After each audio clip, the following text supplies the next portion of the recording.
Many of us have donated to Orphan Grain Train and helped load up a trailer full of stuff for Orphan Grain Train, but I don't know how many of us have actually seen where our stuff goes and how it's sorted and how it's packaged. So today we're going to see what it's like to go through all this stuff after the trailer gets back.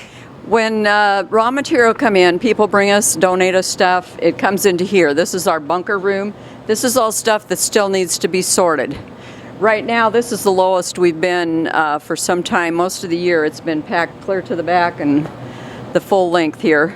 Over here, we put our school supplies, and then when we get time or have a special group come in, we package back the backpacks. And here we've got like nurses' scrubs. When we get enough, we do a box of that. Over here, we have a gal that does shoes. She pretty much does all the shoes, and my husband does belts and purses.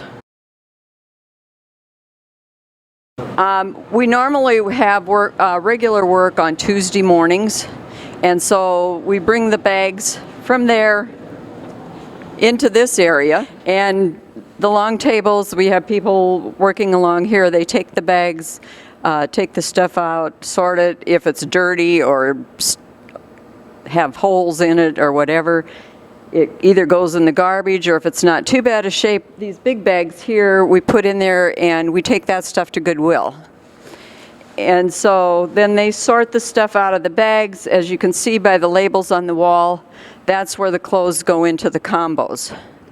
And then somebody else that's working will take the stuff out of the combos and pack it into these boxes here. And then we have a label station over there. We have we have labels here for the different boxes that we ship, and those go on there. And then we stack them over here, and towards the end of the morning, we generally then move them out into the warehouse. Okay. And we have to put a number on every box. We have to inventory whether it's women's summer tops, bottoms, winter tops, bottoms, shoes, accessories, coats, and the same for men's stuff, and the same for children's. This pile here is children's stuff. We usually have from probably right there, this double line clear full, and back over there is the quilts and blankets that go out. And over on that area is all women's stuff, which right now there's almost 1,000 boxes in there right now. And the little pile in the middle there is assorted, well, accessories, what we call it.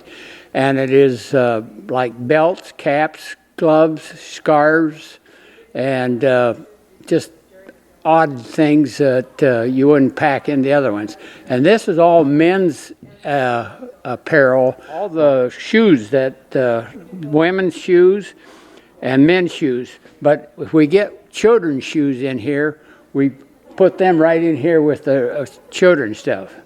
And we have 2 people out here when we do this. We have one man back there packing back in the back end. Then we have a lady here that pushes the stuff out. So we really have quite a group going here. This is materials that we get in here for mercy kits or hygiene kits, whatever you want to call them, and towels and everything. And then as we have time and the weather permits, because there's no heat up here, we make and pack mercy kits. These over here that are covered up on the wall, these boxes are already mercy kits that can go at any time here in the United States, or right close if there's some type of disaster. Over here, we have sorted new and used men's, women's, and children's underwear and socks. And then over there, all that stuff over there is pretty much things that we will sort and get either to the soup kitchen, to the Beacon of Hope Men's Shelter, or to Sister Dina. In the back on the table, there are some plastic dishes and glasses, and there's some silverware and pots and pans. That stuff we usually take to Norfolk, and they ship it with the Mercy meals, because a lot of times when they get the Mercy meals, they don't have anything to fix it in or to eat it out of. And so that's where that goes. We also get stuffed animals, and we kind of put those back on that wall, and if we get enough, we ship them. We have some people that will take some of the larger ones, and they take them to VFW, I believe it is, in Alta, and they have them cleaned, and they take them to hospitals to give to kids while they're in the hospital. So, but this is, in the wintertime, we can't work up here. It's too cold. So this kind of sits for the winter. We do men's and women's and children's clothing. We can always use more children's clothing. There's, well, I think kids wear them more or hand them down, and so we don't get as many children's clothing. New underwear and socks. We do take used underwear and socks and bras if they're in good shape. We throw a lot of them away, and some that are questionable are sorted, and some are taken to New Hope Village in Carroll to their thrift shop that they can resell. Bedding, we can use sheets, pillowcases, blankets. We don't want pillows. We don't use mattress covers or skirts or shams. Those things we have no use for. We don't take pillows. We do get stuff in our trailer, household items. We just have to haul those to Goodwill or throw them away. So that just makes more work for us. So that kind of stuff we don't want either. We take school supplies to do backpacks, and we do items for Mercy kits or hygiene kits, whatever you want to call them. Number of boxes. We and then that doesn't give us a total count, because we don't ship anything that's red, white, and blue, anything that has Christian emblems on it, or that's khaki. The red, white, and blue countries, a lot of Eastern European countries that we ship to, they aren't real friendly to the United States per se. Christian, there's a lot of Muslims. Somebody wearing Christian could target them for harassment or murder. And khaki stuff, they might think they're part of the military. And so that's why we don't ship those three things. However, we have an outlet for that stuff. We take things to the Beacon of Hope Men's Shelter in Fort Dodge. Now we have the Siouxland Soup Kitchen that we're taking clothes to, and we also are connected now with the St. Augustine Indian Mission in Winnebago, Nebraska, and they come a couple times a year and get clothes and things.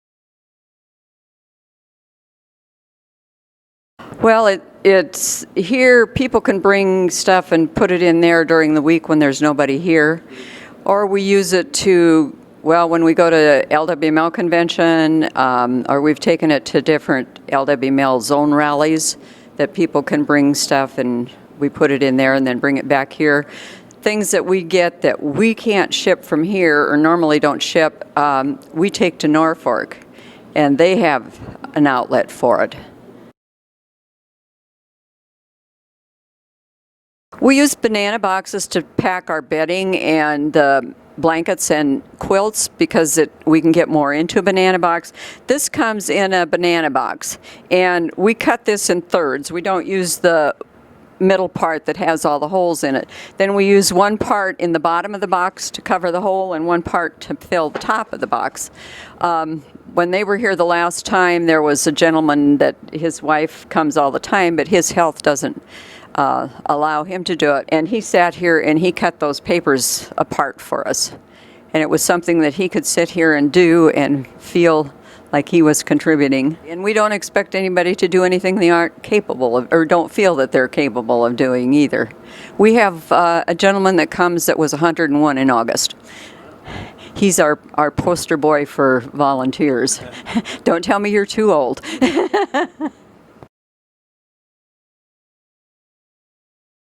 Yes.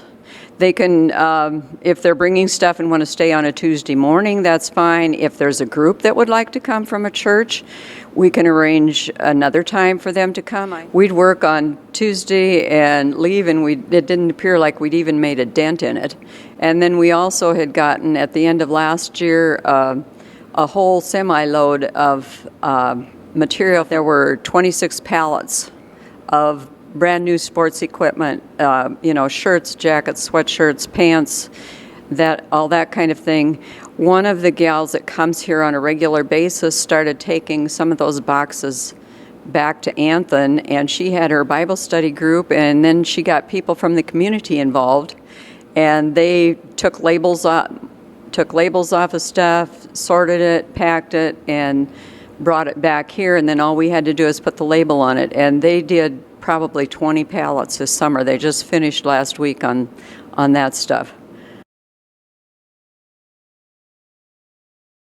With our inventory that we do every week, and then I have to do a monthly inventory to Norfolk, and so they have a list of that inventory too.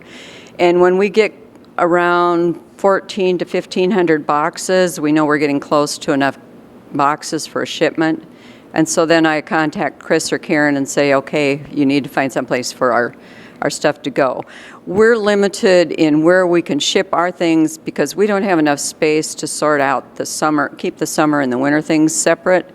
And so most of our shipments have to go someplace that have weather similar to ours because it's a mixed shipment every time. Any shipments that go overseas, Norfolk arranges a container for us, a 40-foot container. It usually comes out of Omaha or Kansas City. They bring it here. We're supposed to have 2 hours to get it loaded. It usually takes us about 2.5 hours to load it. We put the word out around the adjoining zones and always get enough volunteers on that day to load that container. And then the container usually goes from here either to Omaha or to Kansas City, is put on a train, and the shipment in July went to Chicago, and the shipment that we did in October went to New York. And those two shipments were both going to the Republic of Georgia, but they were going to different agencies. When they got to those points, the container is opened and they fumigate it and then reseal it. And then it's put on a ship and shipped to the port of wherever it's going. Our shipments here usually run from $5,000 to $6,000 a shipment. Some shipments that have been shipped out of Norfolk have been as much as $19,000, depending on where it's going and how many countries it goes through. And in September, they had 2 containers that had been sitting in ports in different countries for 2 months and hadn't cleared customs yet.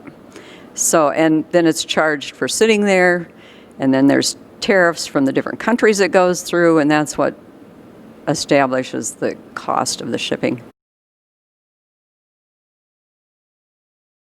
If you want to donate money strictly to Iowa West Branch of Orphan Grain Train, you should send it to us at Orphan Grain Train, Post Office Box 152, Early, Iowa 50535. Or if you send it to Norfolk, then they just have to turn around and send a check to us. The love of our Savior. It's well, for myself personally, after I retired, I made a trip down to Mission Central one day and stopped here to leave some things off and stayed and worked a while. And I've been coming ever since. And when Elroy Cook became ill and Barb said, we can't manage it anymore, somebody said, Sharon needs to do it. I was, whoa, I got to think and pray about this for a while. But it became apparent through devotions and through prayer that this is what the Lord wanted me to be doing now. And I feel like He was preparing me for this job for 60 years.